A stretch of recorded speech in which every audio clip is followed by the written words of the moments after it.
This is Sharp Money with Patrick Meagher and Mike Somich on VSiN, the Sports Betting Network.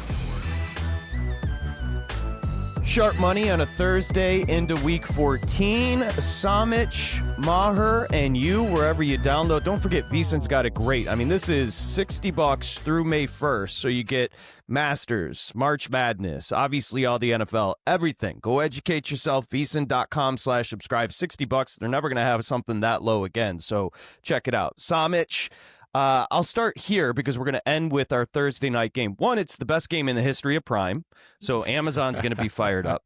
And two, you could argue it is, and I'm not saying this in a hyperbolic sense, it's the biggest regular season game in the history of the Detroit Lions for a multitude of reasons, which I'll talk about more extensively on Mad Dog Sports Radio tonight. But it is, I mean, it's an elimination game for both the Cowboys and the Lions tonight, essentially. Reckoning Day is upon us. It is. We've got quite a few bangers on the Week 14 schedule. Obviously, that Lions-Cowboys game is very meaningful toward the playoff race. The Jags-Colts game, incredibly meaningful in the AFC South, as well as the playoff race. The Texans-Chiefs kind of feels like an elimination game on Sunday night. We've got the Bears-Packers on the slate. It's a very, very fun Week 14. And all the chaos that we've gotten up until this point has really made this transpire to an incredibly important Week 14 as well. When you looked at the schedule, you didn't expect that. But here we are, right. Week 14, absolute banger. Yeah, it's a banger. And by the way, we're often asked, like, is the NFL the most heavily bet sport? There's really no second. To be fair, it's the NFL, college football, and then the chasm to everything else is wild. I bring that up because did you see what happened on Thanksgiving? First off, we had 3 great games. And then secondly, the Packers-Lions rated at 47.7 million viewers, and the Chiefs-Cowboys ended up being the most watched regular season football game in the history of the NFL, 57.2 million viewers, and peaked at 61 million. The league is doing well. Yeah, it's doing okay. It's doing okay. I got to say, though, a little bit of a benefit being on Thanksgiving, because we're all with our families, which some people really enjoy, but some people also enjoy the escapism that you can get from being able to throw a football game up there. I was at my family gathering, and I'm not going to lie, there's an awkward moment. You just kind of go over and watch the football game, and then you walk back into a conversation afterward. There will be books written about Somich's Thanksgiving this year. I know him well. So that was a lot for the big guy. Let me just say this as well. Wow, a big guy reference. So let me just say, manifesting me into Sweetelson here? Take it easy, Wet Blanket. Because you just said, well, it's background noise, the game's being on Thanksgiving. Well, let me ask you this. If there were 3 NBA games, what would they rate? No. The conversations are the background noise, not the games. The games are the front forward noise, and that's where you kind of go to escape out of everything. Just look at NBA and Christmas, right? One of their biggest days all year where they get that opportunity where it's like, hey, you can escape your family, watch these basketball games. We're going to put our marquee teams, marquee stars on every year, yet they'll get 1/10 the viewership that we saw the NFL get on Thanksgiving. Yeah, no, it's fast. I only bring up the NBA on Thanksgiving because, they'd get 5-7 million. We're talking close to 60 million. There's 350 million people in this dumb country. I mean, it's a great country. Let's get to the games. Let's be honest. The NFL got a little lucky here, too, though. I mean, we haven't had a slate like that on Thanksgiving in a very, very long time, where it was 3 interesting to extremely interesting games, 2 of them very relevant toward the playoff chase, and the third one at night with the Bengals and Burrow coming back and Lamar, the storylines left, right, and center for that one as well. Yeah, no, you're 100% right. So we'll get to Dallas and Detroit to end it. These numbers have baked, so let's get to them. 121, Washington is at Minnesota if you're a psychopath and really like football. Minnesota is laying 1.5. Looks like we've dipped a little bit from our program on Sunday. Yeah, we saw this market open around 2.5, and I agree with the money coming in on the Commanders. We don't know who's going to play quarterback yet, Jaden Daniels, or if it's going to be Mariota again for this Washington team. But I will tell you this, Patrick. No matter who's under center, they will be the best quarterback in this football game, as you're either going to get McCarthy or Brosmer on the other side. Now, the best unit is going to be the Minnesota defense, but the big weakness of this Commanders team is that defense. I'm not sure Minnesota is going to be able to take advantage of it. I haven't bet a side or total here. I am going to be using the Commanders and teasers, though. Good luck to the Minnesota Vikings covering 7.5 or 8 points, depending on where you can get that teaser leg at. I don't even know if they're going to score 8 points in this game, Patrick. Yeah, no, I agree there. I actually do like Washington. That was a spirited second half from them in primetime, and Mariota was great in the game against Denver. Great. So I will take the points. Getting healthy on the offensive side right now as well. This is a Commanders team that's been banged up for a long time. No Terry McLaurin.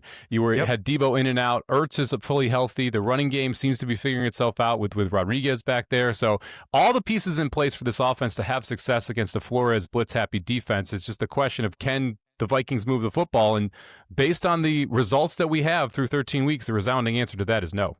Yeah, no, 100%. 123, Miami's at the Jets. This is going to be an official play for me. I love your Dolphins here. What? Yeah, I do. What? I do. They're not mathematically out of it. Oh, They're boy. just the Jets do things special teams wise that kind of keep them around. But I think 2.5, you can find a 2.5. I think that's a tremendous price for a Miami team that's spirited as well. Look, I get it. I understand. Mike McDaniel kind of looks like a DJ. You in a different life probably could have been a DJ with that long hair and the little scruff there going. I could see you pulling it off. Maybe you and Mike McDaniel, a little kindred spirits there, because apparently you've forgotten that it is December and that New York is outdoors and it is not warm. When this Dolphins team has traveled to cold weather, it hasn't gone wonderfully for them. Give me the Jets plus the 3 points here. Let's go a little head-to-head action on sharp money. I loved it. Look, this Jets team also been spirited. Nice comeback win against the Falcons team last week. Tyrod Taylor, well, not the best quarterback in the NFL. Clearly the best quarterback on that football team, able to pass the ball.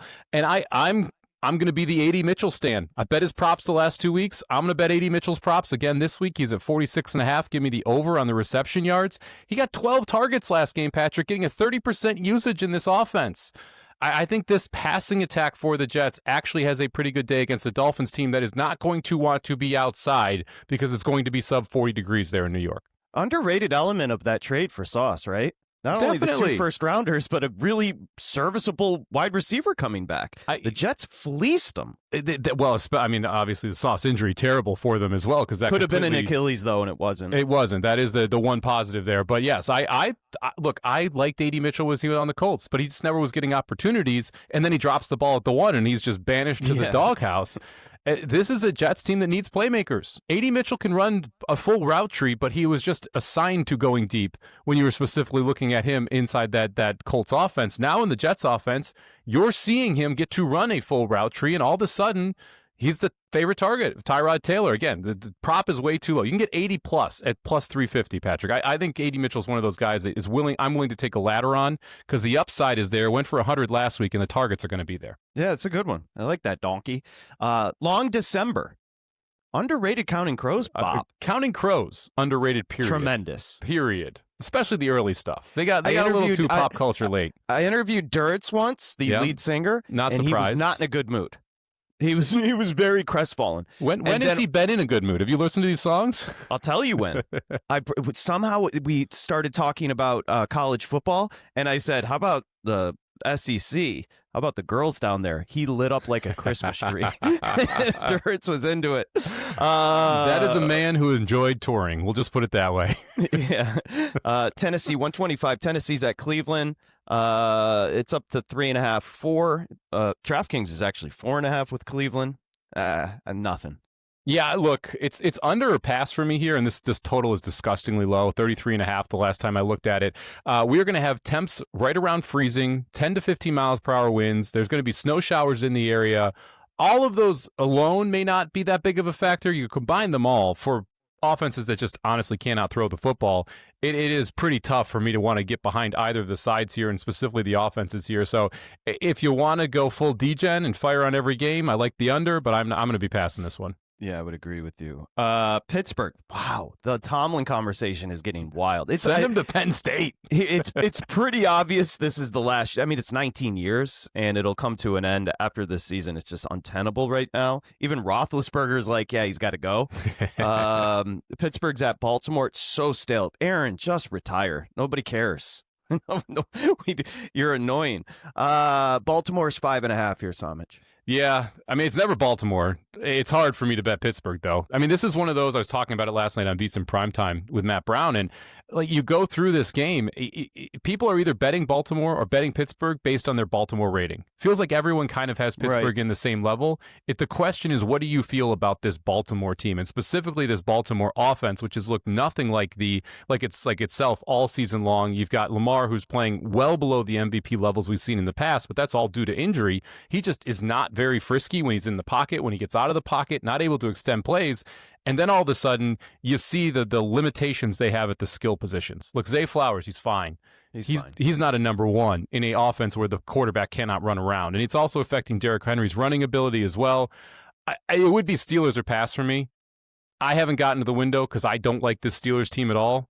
But I can't justify laying over a field goal with Baltimore against a team with a pulse. Yeah, two pretty stale teams that I'm not interested in. John Harbaugh kind of getting stale as well. Speaking of Tomlin, I'm not interested in betting that game. Seattle, 129 is at Atlanta. Speaking of head coaches, there is literally 0% chance that Raheem Morris is coaching the Falcons next year. Literally zero. Find someone who loves you like Patrick loves Raheem Morris, and you'll be happy in life. Are you pretending he's a good head coach? No, he's terrible. I like bad head coaches. They're predictable. You know they're going to be good dogs. For betting. Yeah. Well, here's a number. If you like Seattle, you can find a 6.5. If you like Atlanta, you can find a 7. This is a teaser. It's a teaser. It's not the long area, but I still don't mind taking it down from 6.5 to 2.5. If you want to just adjust your little slider there on whatever book you're using, and then find a team to pair it up where you don't need the full 6 to move around, you can get a little bit better price on that. This comes down to what you make of this Seattle offense, which has been underwhelming the last 2 weeks, to say the least. I still believe in this version of the Seattle offense, specifically in the regular season. I don't love this Atlanta defense, and I do very much love this Seattle defense. At 6.5, it's Seattle or pass for me. I'm going to have a lot of bets coming later. This is not one of them, though. They very much need, not like, it's not crazy to say about any team, but they really need a kind of a consistent run game to come off of. They have so much talent outside for Darnold, but they need to run the ball well. Seattle. Yeah, the defense is great. They really need Kenneth Walker to wake up, to go back to that rookie year form that we saw when he was able to bust big plays and when he was able to make it happen for that offense. Because if you actually inserted a legitimate running game and that allowed you to be able to look for Shaheed Deep, who has been atrocious since joining the Seattle Seahawks so far, it frees up JSN to be able to run those intermediate deep routes, and you don't have those safeties way back. It would make a very big difference here for the Seattle offense. I don't think Atlanta with Kirk Cousins can move the ball consistently against this defense. To me, that's really what this comes down to. And if that's the case, I'm leaning toward the Seattle side, but I agree with you. Good teaser leg if you want to play it. 131 is Indy at Jacksonville, a division game. Big game for both. It is 1.5 Indy Lane on the road. Yeah, monster game, especially for Indy here. Because if they have a tougher schedule to close out. Their schedule is tough. Yep, they still have Jacksonville again. They still have Houston one more time. If they lose this game, all of a sudden it's not just the division that's in question. It's the playoffs that is in question for an Indianapolis team that was as good as anybody right out of the gate. A big thing here is what you expect from Daniel Jones. We know he's playing with a broken leg, which sounds crazy to just even say, but it is happening out there. And it's funny because you saw the success rate, you saw the points per drive dip with this Colts team, and you're like, okay, well, why? And then we found out why. With the injury, you can literally point back to when it happened and then see the dip that we've seen in production here. The Sauce Gardner injury matters because you're losing your cornerback there who you brought in because you had deficiencies in the secondary. The Jacoby Myers pickup for Jacksonville not getting discussed enough. He is now, if you go back and you look at the routes run percentage over the first 4 games, it was 44% in the first game, all the way up to 92% last week. He is the number 1 wide receiver, masquerading around as a number 2. I like Jacoby Myers over props in this spot. It's Jacksonville or pass for me. I'm not a big Trevor Lawrence guy. I've openly talked about how much I don't like Trevor Lawrence. And yet I cannot back this Colts offense when it looks like they're going to be forced to be one-dimensional with this running game and Jonathan Taylor, and a Jags defense that was very, very beneficial from a turnover perspective early, has been playing at a very high level without getting turnovers the last few weeks. So Jags are pass for me. Another teaser leg I like if you want to take it up to 7.5 or 8. Neither of us like Jacksonville. No. This is a great spot for them. Yep. Yeah. I love the fact that Cohen can just say we're dogs at home. I love everything about this spot for Jacksonville, and I genuinely don't like the team. I'll take the 2, which you can find. New Orleans 135 is at Tampa. Starting to get into a spot where every game's big for Tampa right now.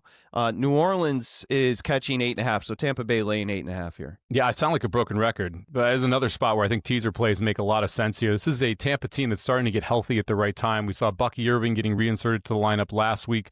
Godwin in his 3rd game back looked a lot better for this offense. Now you've got McMillan, you've got Mike Evans, who are both going to be playing here in the next couple weeks, if not this week. So we have to keep an eye on them and what their status is going to be. But it's an offense that's starting to get right. The offensive line is starting to look better as well. Baker's still banged up, but he's getting the pieces back to make him more effective. And specifically, Evans and McMillan matter because Evans and McMillan are the man beaters in this offense. Right now, Ibuka, who looks good. Yeah, look, don't give me that face. You know what I mean. And against man defenses, Evans is the guy that you want to go to. Godwin's been the one who's been cutting up zones. And so getting Evans back, I think, covers up a deficiency we've seen here in this Buccaneers offense. You flip over to the Saints side. They've been frisky, but they don't ever really cover. Like last week was one of the first weeks we saw them be able to cover one of those spreads against the Dolphins, and that was an absolute mess. And they didn't look like they were going to cover for the majority of the second half as well. It's Bucs or pass. It's a Bucs teaser or pass. I probably end up with just the teaser leg. Maneater, Hall & Oates slaps. Oh, there you go. You look like you are just now I'm Hall & Oates? No, you look like you could be a Hall. You put you in a little cowboy outfit, man. You got it going. Thanks, have. Somich. I'm just saying. You're just. So I went from today. a DJ to a cowboy. Look, you could live in Silver Lake or Tulsa, Oklahoma, and you'd be just fine. yeah. Me and Costner with the cowboy hats and Dion. I got nothing on that one. Let's go Cincinnati at Buffalo. Buffalo's 5.5. I love Cincinnati in this spot. Love them.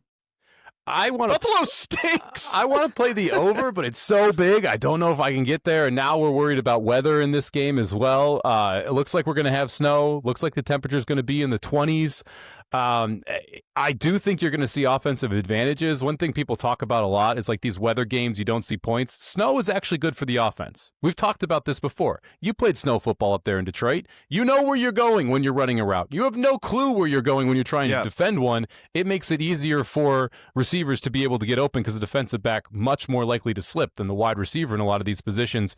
I like James Cook props over here. This is a Cincy defense has not been able to stop the run, and a Buffalo team that really is relying on the run because the wide receiver room is an absolute mess there in Buffalo right now. So I'll take James Cook rushing yards over in this spot. I lean the over in the game. I lean the Bengals, but haven't bet either of them. You know, it was often said like, oh, Burrow, but he's got such great wide receivers. That is just such a stupid. He is so good. It's insane. He is such a good quarterback. He does have good wide receivers too. Both can be true. Both can be true. He's great. I love Cincinnati. Burrow or Allen? If you're starting a franchise, who are you taking? That's a great question. I guess you have to take Allen because I don't know. I love Burrow. I'm a little bit in the bag for Burrow. Drake May or Burrow? Who you take to start a franchise? I like Burrow. Oh, okay. All right. Yeah, you're hiring Burrow. I do like May a lot. I think I think we have to pump the brakes a tad, but he's pretty spectacular. I like his ability to throw the deep ball. He's faced a tough schedule, Patrick. Very tough schedule for those Patriots this year. You know, you bring up Allen. Kind of the inverse would be just the accuracy from May so early. I mean, he's so accurate. Yeah, you know what? That's a good question. I think the question there would be the quarterback down in Washington or May, because maybe Daniels. I love Daniels. Oh, you're crazy. Oh, the injuries, crazy. Obviously, because May is just this prototype as far as the build. Yeah. But I love Daniels. My problem with quarterbacks that rely on the run game. Not saying that like Daniels a great passer. He is a great passer. But like outside of Lamar, MVP level quarterbacks that are run focused or a big part of their game is to be able to scramble around and extend plays. There's just not that many of them. There's only a few if you go back through history, and I just get concerned that the first thing that's going to go between your legs and your arm is your legs. So the longevity to me is a little bit of an issue. So I would always lean toward the guys that are pocket first with the ability to run, like Elway, like May, versus a guy who is run first with the ability to throw. And it's not fair to even say like Daniels or Lamar is run first, but it's a big part of their game to be able to open up throwing lanes. Yeah, it might be I might be selling him a little short. He's pretty good. Yeah, he's pretty good. Next up, Denver is at Vegas. You'd have to really think hard to think of a team that has quit this much in an NFL season like Vegas has. They've quit, and it's 7.5 with Denver laying at Vegas. I am going to lay it here as well, which is like, again, I know I'm taking some dogs, but we're just going through all the games where I guess I did take the Jets early on, but this is one of those spots. How about a tease? Yeah, I think teaser is definitely in play here. This game is in Las Vegas. It's going to be a 50-50 crowd. A lot of people from Denver coming into this game, so I don't think you have a big home field advantage. We have seen the Raiders quarterback, Geno Smith, get sacked 10 times in a game, get sacked 5 times in a game. Now he faces the best rush in the NFL. This pass rush is going to eat up Geno Smith alive. Ashton Genty's not going to have anywhere to be able to run the football. If Aiden O'Connell is out there, I don't think that makes a big difference either. Go ahead. I will lay it with the Broncos, and I will also play them in teasers. I think this is a spot where the Broncos defense specifically just smashes this Raiders offense. Better defense, Houston or Denver? Houston.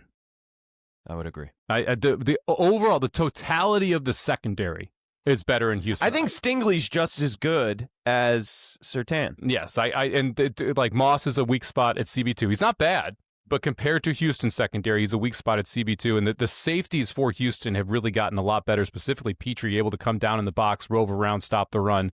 I like that Houston defense a lot. Next up is Chicago at Green Bay. And Green Bay is 6.5, 7, 6.5 mostly everywhere.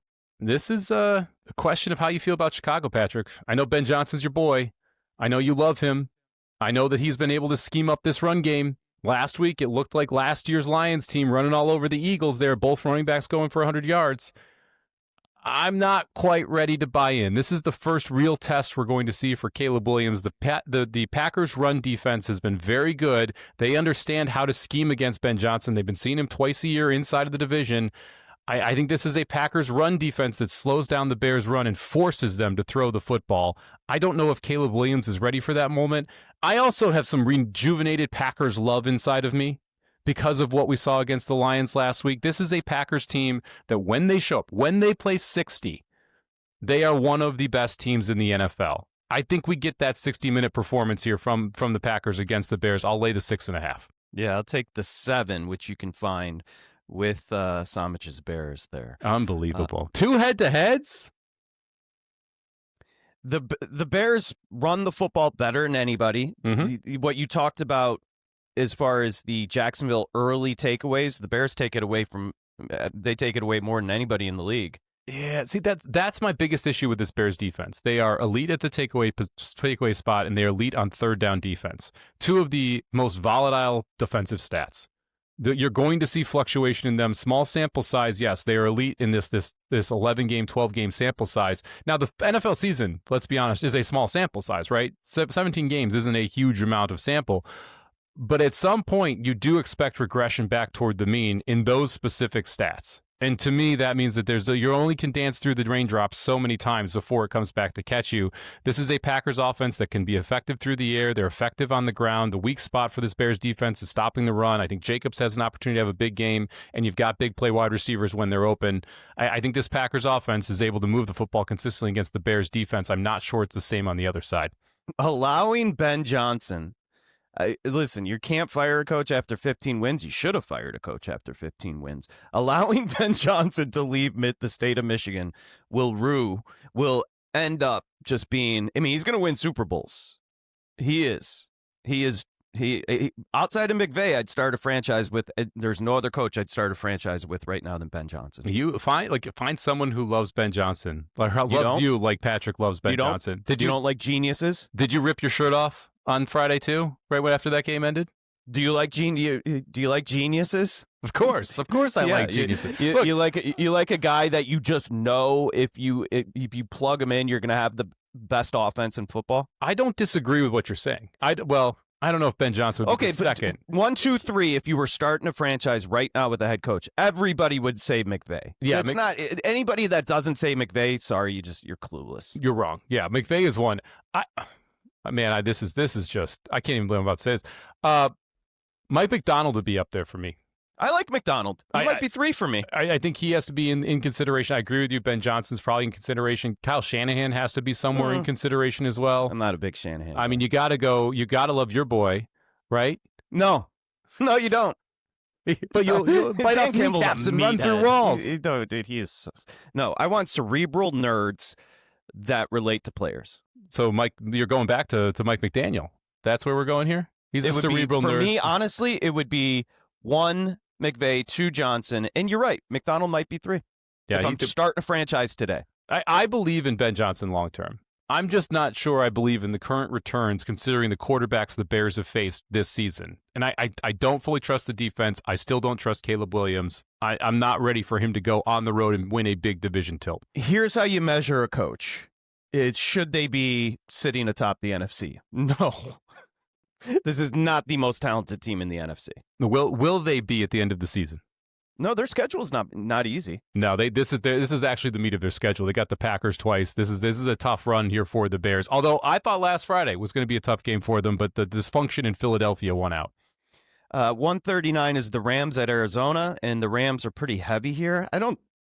It's the same thing as what we talked about last week with them laying a huge number. I was like, I don't even like Carolina, but you can't lay 10, 9.5. I can't lay 8, 8.5 with the Rams. Yeah, it's tough to lay it here. If you want to tease it, I think this is another one that kind of falls in that teaser bucket. I like the over in this game. I'm going to keep banging the Cardinals over drum. We're sitting at 47.5 right now. This Rams offense is going to be able to put up numbers here, and you flip it around. I believe in this Cardinals offense. Last week, the Cardinals should have gone over against the Jacksonville Jaguars. That was a game where you had multiple missed opportunities on longer drives. You had certain drives that stalled right around the 45-yard line that turned into punts. I think this one goes over. So give me the over 47.5 here, Rams Cardinals. I do think you can tease the Rams down if you want to, but this is a great teaser week. There's other options on the board that are better in my mind. Houston's at Kansas City. Obviously a must-win for Kansas City. Kind of a must-win for Houston. A little bit. I think so. It's Kansas City 3.5. If you like Kansas City, you might be able to find a 3. You can, and if you like Houston, you can find the hook. I'm going to go ahead and take the 3.5 with Houston here. Me too. This is a phenomenal setup here for this Houston defense. You've got Josh Simmons, the left tackle, entering the IR. You basically have Creed Humphreys and nobody else on this offensive line here for the Kansas City Chiefs. And in comes a dominant pass rush that gets home with 4. When we have seen Mahomes struggle, it has been when you have a dominant front 4 that does not need to blitz. See the Super Bowl against the Eagles, the Super Bowl against the Bucs, see the Denver Broncos. This is the situation where you do not want to be if you're Patrick Mahomes. You're going to have Anderson and you're going to have Hunter coming off the edge. They're going to both have the opportunity to have a big game here. You have pressure up the middle. You've got Stingley to put on Rice. This is a defense that matches up phenomenally well with this Chiefs offense. And you flip it around, I actually like what this Houston offense has been doing the last few weeks. It feels like Davis Mills came in and kind of gave the blueprint to C.J. Stroud, who is a more talented quarterback, of what to do with a bad offensive line. Get it out fast. Spread it around, quick passes, move the football quickly out of your hands so that offensive line does not become as big of a hindrance. We saw the 2 rookies, Higgins and Hutchinson out there be able to get theirs. They both go for 100 yards combined total receiving yards last week. You add that to what Collins was able to do. You've got Schultz. Marks is starting to give you a little juice. I like this Houston offense. I think this is a dangerous football team if they're able to get into the playoffs. I like them on the money line this weekend. I'll take the 3.5 and the money line. Yeah. The 3.5 is a gift, and I think they win the game, Houston. Monday night, Somich is Philly at the Chargers. Philly's laying 2.5. I'll take the Chargers. Really? A third head-to-head? Give me the Eagles. I think Philly. 2 years ago, we saw it. Lost like 9 of 10 down the stretch. That is the most miserable organization possible. It is pretty wild that you can win that much and be so depressed. Like, they need some antidepressants. Everyone talks about how winning fixes everything. Tell that to the Philadelphia Eagles, because it has not fixed anything there for them. Culmination, obviously, last week against the Bears. They can't run the football, Patrick. That has been a huge issue for this Eagles team. But I'm going to trust the defense here for the Eagles, taking on a Chargers offense that is missing, again, key pieces on the offensive line. This is one of the bottom 5, bottom 6 offensive lines in the NFL. This is the spot where the Eagles defense should be okay, should be able to get pressure consistently on Herbert and do enough on the offensive side to be able to win. I like the under. You can get that right now at 42 in some places, and I like the Eagles laying the 2.5. This wouldn't have been a bet for me at 3, but at 2.5, it gets on the card. Growing up in Michigan, I would get like seasonal depression because it would just be gray and cold. It gets dark at like 2 p.m. That's the vibe with Philly. They need to go on an ayahuasca retreat together and like become a brotherhood. And by the way, anybody that people talking about Barkley, he's so emptied the tank last year. It's hilarious that when people say he's like the modern day Barry Sanders. No, he's good, and he had a great year. But he's not very good. Just don't talk crap about any old Detroit Lions, and you'll be fine. And around Patrick, that's all we need to know, right? Barry Sanders, that's your hero, right? Number 1 sports hero. It's with a bullet. He should be everybody's hero. He did make Thanksgiving more interesting when that team was terrible, because at least you'd want to watch and see him break one of his crazy long runs where he's running backwards for 5 seconds before he actually goes forward. What do you do with Hurts? Is he the answer in Philly? Or do you bring in Aaron Rodgers so he can take everyone on ayahuasca? Because that would fix this, right? What do I do with Hurts?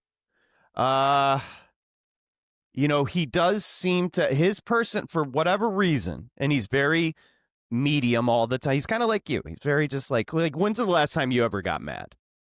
Like really, like yelled mad? Yeah, you've never yelled. About 2 months ago. Thanksgiving, I think. No, I didn't yell on Thanksgiving. There was no yelling. You wanted to. There was no yelling. I guess, I don't know. There's such differing opinions on Hurts. He's very effective. He was great in the Super Bowl. He was great in the postseason last year. It's a conundrum. Well, that's the funny thing. When you go back and you say, okay, what are Hurts' best games in his career?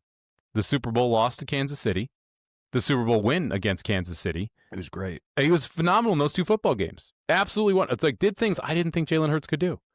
But then you watch him during the regular season, you're like, he's not very good. Like he's just not a good quarterback. And you have all the talent in the world on the outside. They can't distribute the ball to him. You already have this internal fighting where people are coming out and saying it's Hurts. It's not the OC. That's the issue. But he's won a Super Bowl with you. This is one of the more polarizing guys too, because like if you talk to Philadelphia media or Eagles fans, he's the top 5 quarterback in the NFL. You talk to most people in the general media or the sports betting side, he's somewhere between 10 and 15.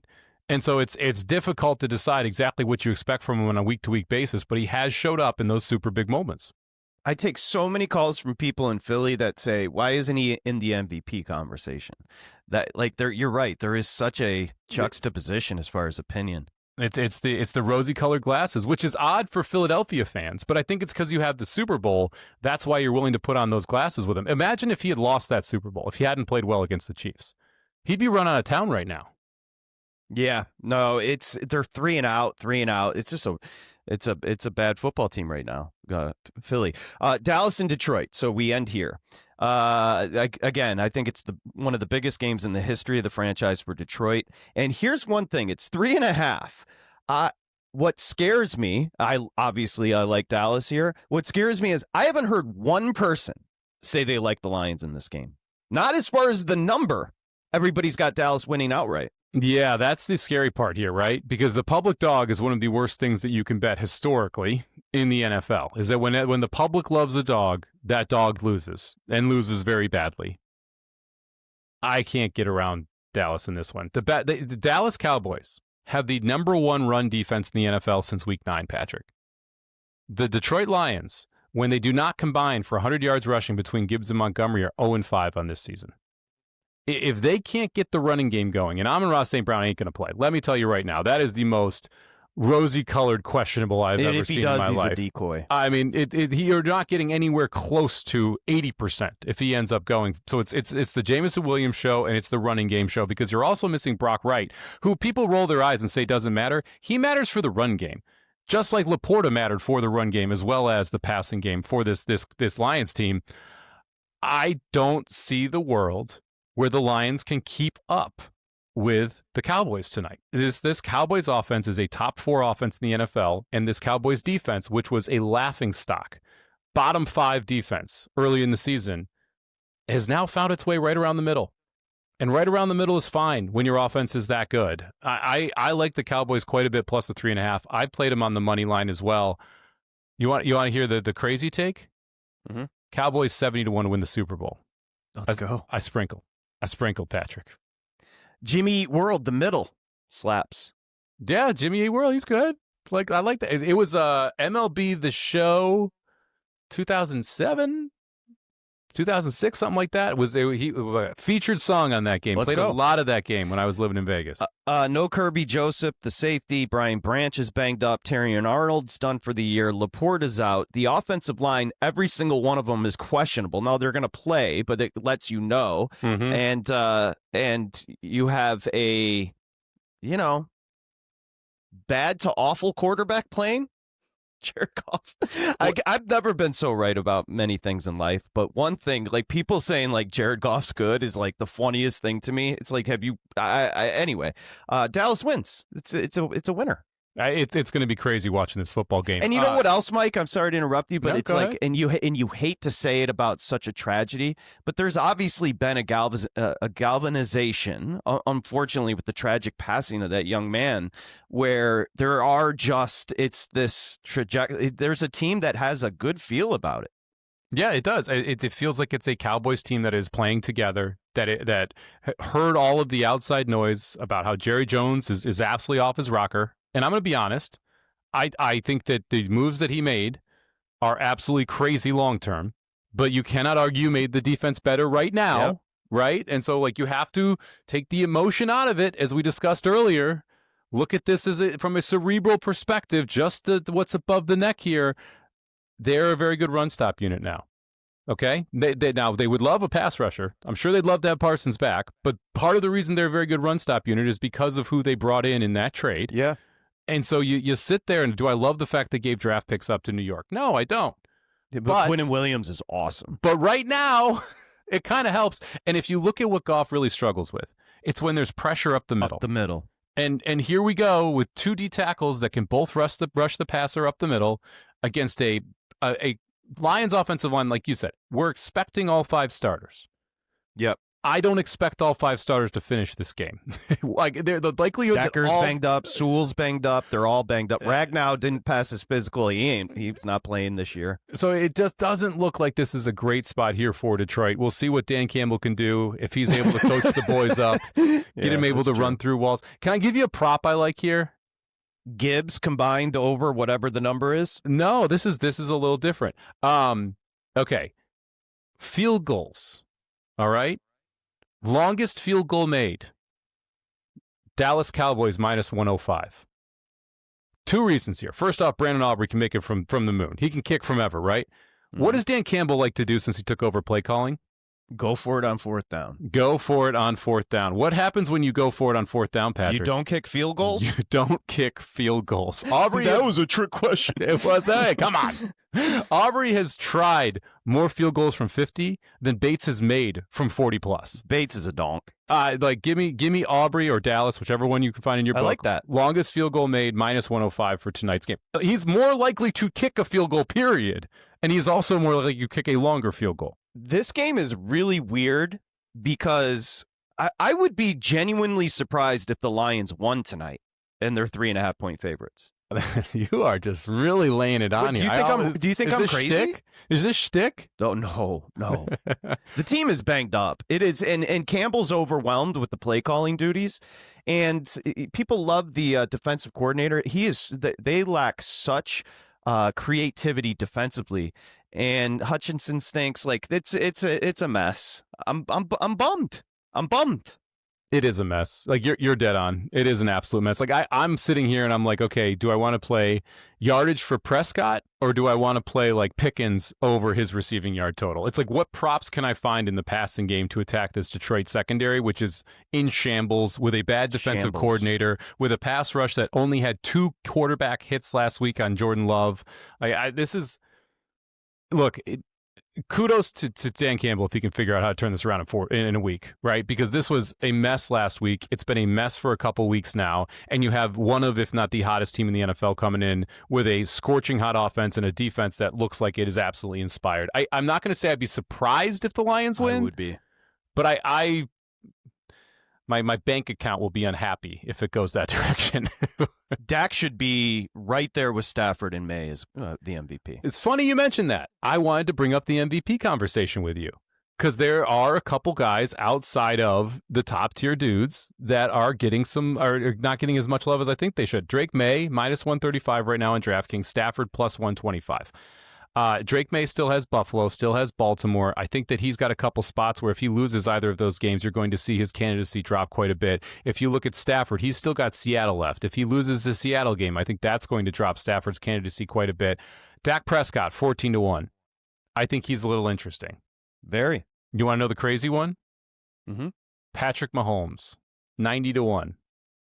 If they rip off the last five, he is 100% getting credit for it. And 100% in this conversation, especially if you see a drop-off on either Drake May or Matthew Stafford's side. 90-1 means he needs to win this 1.1% of the time and you're profitable.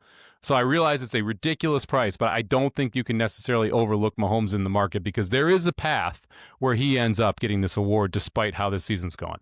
Newsletter, VSiN.com/newsletter. It's completely free, no obligation. Just enter your email address, everything you need, your betting menu every morning from Bill A.D.